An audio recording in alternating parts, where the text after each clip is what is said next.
சொல்லு. தட்டு இட்லி பார்த்துருப்போம், கிளாஸ் இட்லி பார்த்துருப்போம். இப்போ நம்ம பவுல் இட்லி எப்படி செய்கிறதுன்னு பார்க்கலாம். அதுக்கு ஒரு சீஞ்சட்டில் கொஞ்சம் தண்ணி விட்டு ரிங்கு வச்சுருங்க. தண்ணி காயறதுக்குள்ளே நம்ம ஒரு பவுலில் எண்ணெய்லாம் தேய்ச்சி இட்லி மாவு ஊற்றி வச்சிடலாம். இந்த மாதிரி உங்கள் வீட்டில் எத்தனை பவுல் இருக்கோ அதில் இட்லி மாவு ஊற்றிட்டு அந்த தண்ணி கொஞ்சம் காஞ்சதுக்கப்புறம் ஒரு பிளேட் வச்சு அதை இந்த பவுலில் அசம்பிள் பண்ணி மூடி வச்சுருங்க.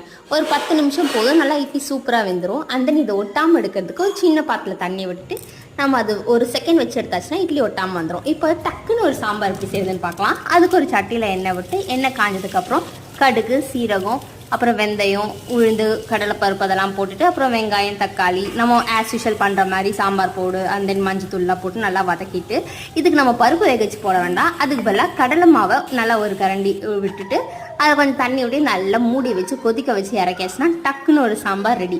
இப்போ நம்ம அந்த பவுல் இட்லிக்கு இந்த சாம்பாரும் அந்த ஒரு கார சட்னியும் வச்சு சாப்பிட்டாச்சுன்னா ஆஹா ஓஹோன்ற